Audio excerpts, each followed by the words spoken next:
Hi, this is Randy. Welcome to my channel. I hope you'll enjoy the video today. We're going to be talking about a dangerous place to live is to be isolated. You don't want to be isolated. That's a horrible place to live. We're going to talk about Matthew chapter 4 and verse 1. We'll begin reading. And it says, "Then Jesus was led up by the Spirit into the wilderness to be tempted of the devil." The devil tempted the Lord. "And after he had fasted 40 days and 40 nights, he then became hungry. And the tempter came and said to him, 'If you are the Son of Man, of God, command these stones to be made bread.'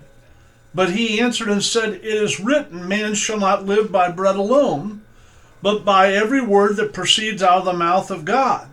So the devil came to the Lord after he was 40 days and 40 nights without any food, fasting.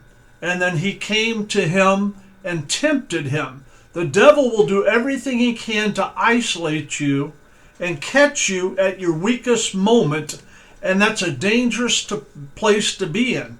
If you've ever watched any documentaries from Africa, when you see the lions come up and they're looking for fresh meat, something to eat, or feed their cubs, they always want to get the one that's off to itself, the one that can't keep up with them, the one that's weak, the one that's isolated. And that's the one they will attack. And so it's a dangerous place to be.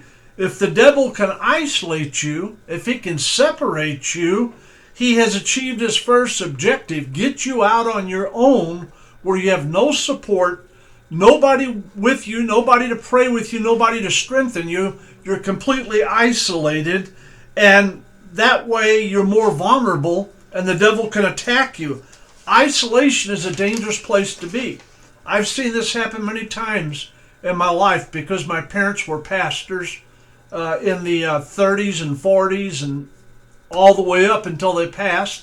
I've been a minister for 47 years, and I've seen people at church, they get their feelings hurt, and then they walk away from everybody and they go to get off to themselves, and then they become defeated, they become discouraged.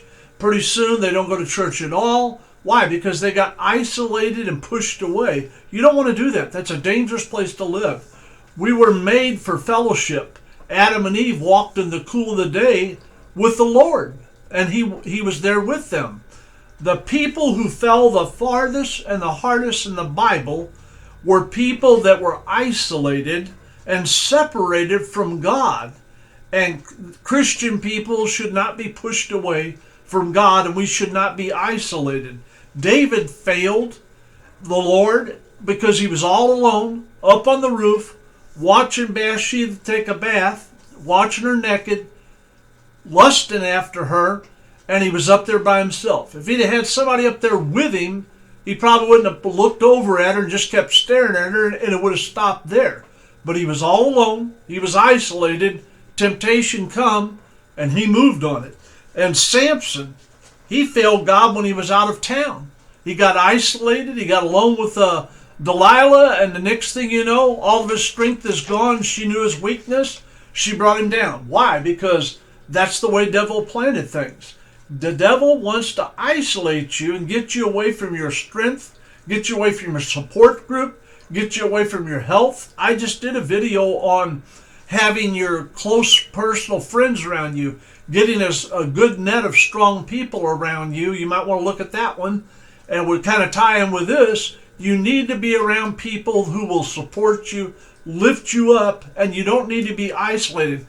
God put us in a relationship and fellowship with other people so we could have friends, we could draw on each other's strengths, and when the devil comes to attack us, we have someone with us who will help pray with us, help hold our arms up when we're tired, who will encourage us and maybe steer us in the right direction. You need to be around other people. You don't need to be isolated. Surround yourself with some good friends. Surround yourself with God's love. Surround yourself with a support group. Get into a good faith-based church and get in a support group of people that love you and they want the best for you, and don't get yourself isolated, because the most dangerous place to be living at in this day and age is isolated, all alone, by yourself. Don't get cut out from the herd.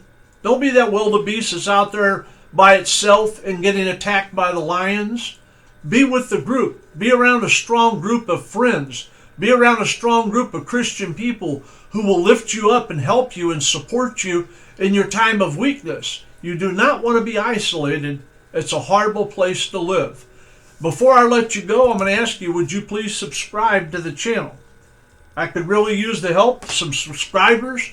If you hit like, and if you'll make a comment, I'll get back to you just as quick as I can, because I want to be able to have the channel grow so we can reach other people, and I need your help. I don't need to be isolated. I'm asking for help. I want to thank you for your time. This time, till next time, Randy says so long. God bless you and have a wonderful day.